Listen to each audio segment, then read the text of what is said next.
नमस्कार दोस्तों, स्वागत है आप लोगों का सिंपल एजुकेशन में। मैं हूं राजेंद्र कुमार। आज की इस वीडियो में हम लोग बात करने वाले हैं कक्षा 8 की सामाजिक विज्ञान की पाठ्य पुस्तक संसाधन एवं विकास के दूसरे अध्याय भूमि, मृदा, जल, प्राकृतिक वनस्पति और वन्य जीवन संसाधन के बारे में। दोस्तों, यह इस अध्याय की तीसरी वीडियो है। इससे पहले वाली दो वीडियो में हम जल और भूमि के बारे में बात कर चुके हैं। यदि वो दोनों वीडियो आपने नहीं देखी है तो डरने वाली कोई बात नहीं है दोस्तों। मैं उन दोनों वीडियोस का लिंक इस वीडियो के डिस्क्रिप्शन में डाल दूंगा ताकि आप उस वीडियो को देख सकें। और दोस्तों, आप इन वीडियो को जरूर देखिएगा। यदि वीडियो अच्छी लगे तो वीडियो को लाइक कर दीजिएगा और चैनल को सब्सक्राइब कर दीजिएगा। तो चलिए दोस्तों, बिना वक्त जाया किए हुए हम लोग आरंभ करते हैं अपना अध्ययन भूमि, मृदा, जल, प्राकृतिक वनस्पति और वन्य जीवन संसाधन के बारे में। दोस्तों, आज की इस वीडियो में हम बात करेंगे मृदा के बारे में।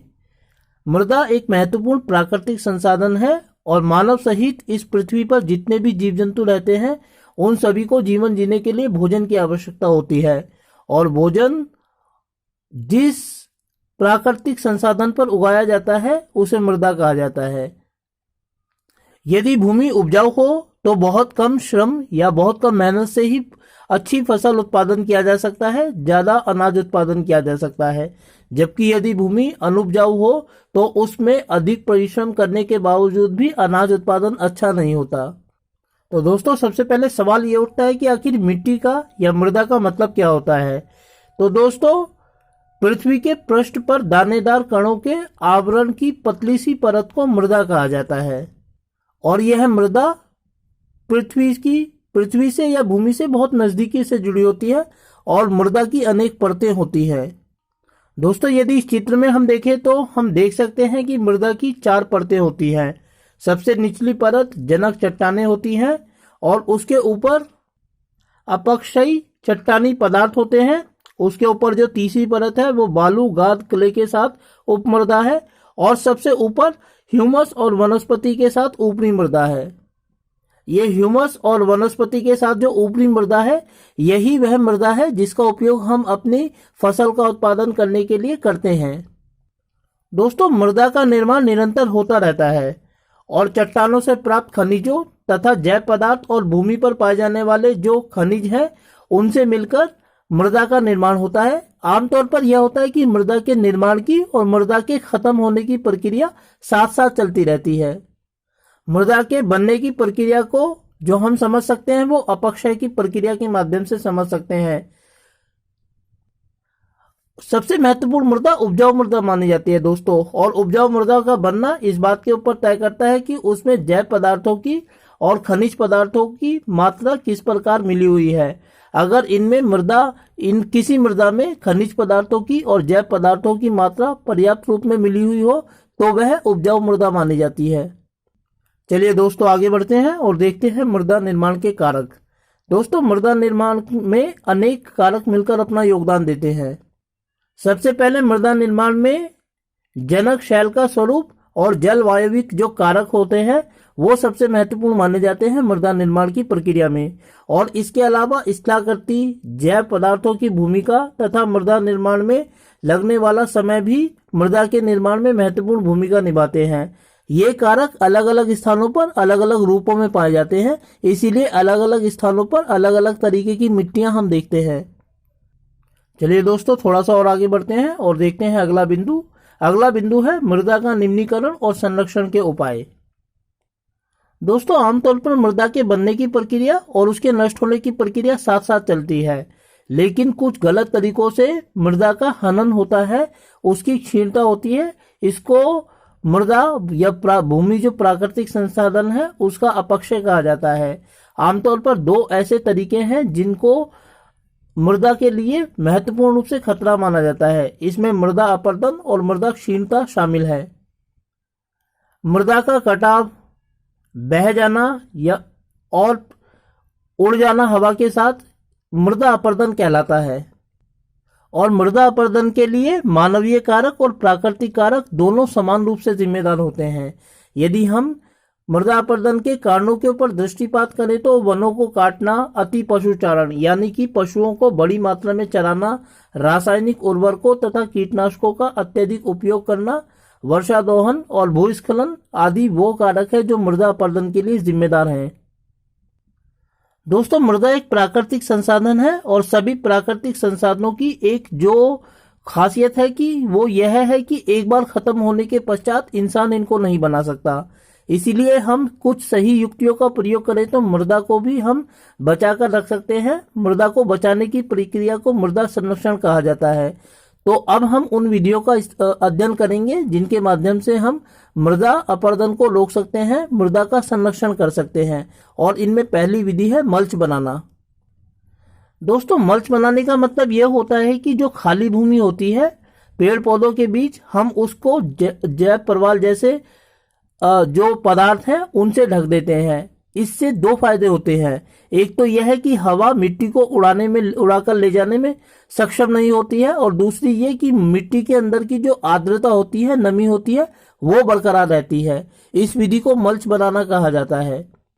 और जिन स्थानों पर खेती की जाती है तो इसी प्रक्रिया में जो दूसरी विधि है उसको कहा जाता है वेदिका फार्म।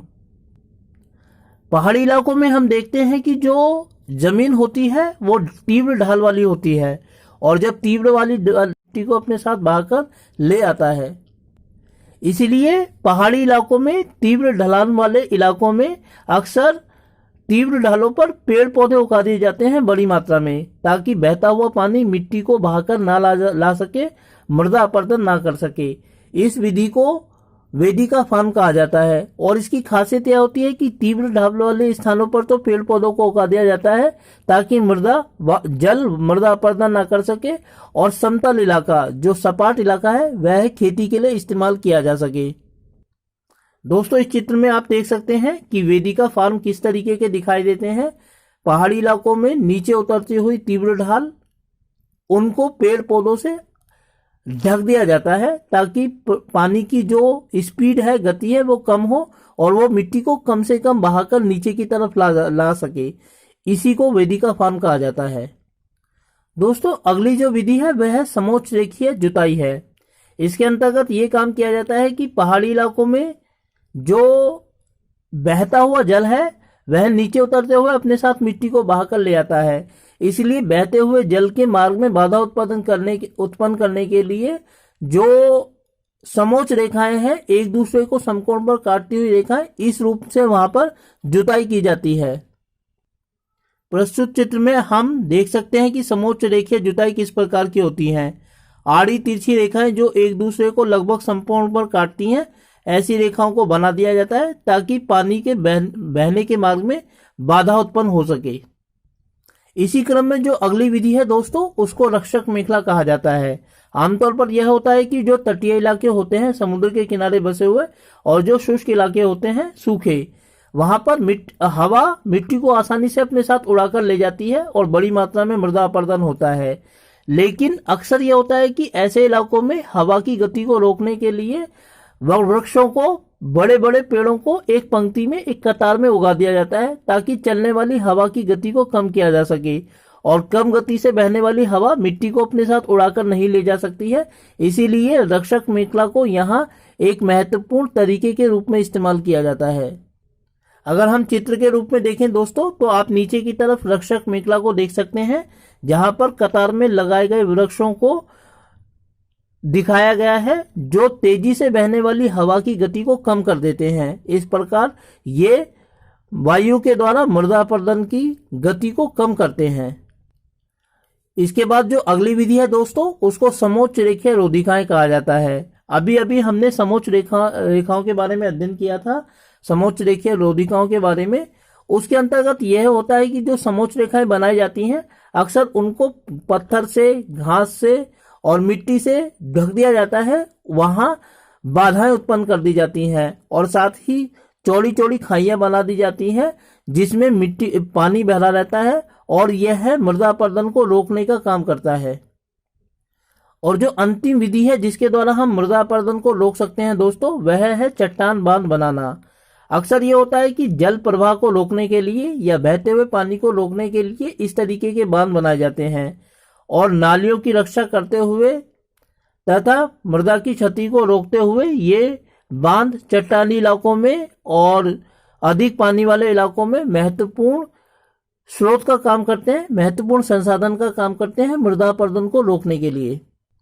तो दोस्तों, आज की अपनी इस वीडियो में हमने बात की प्राकृतिक संसाधन मृदा के बारे में। मैं उम्मीद करता हूं कि आपको यह वीडियो अच्छी लगी होगी और साथ ही आपसे अनुरोध करता हूं कि यदि वीडियो अच्छी लगी तो वीडियो को लाइक करें और चैनल को सब्सक्राइब करें और ऐसे ही वीडियोस के लिए बने रहें मेरे साथ मेरे यूट्यूब चैनल सिंपल एजुकेशन पर। वीडियो को देखने के लिए आपका बहुत बहुत धन्यवाद दोस्तों।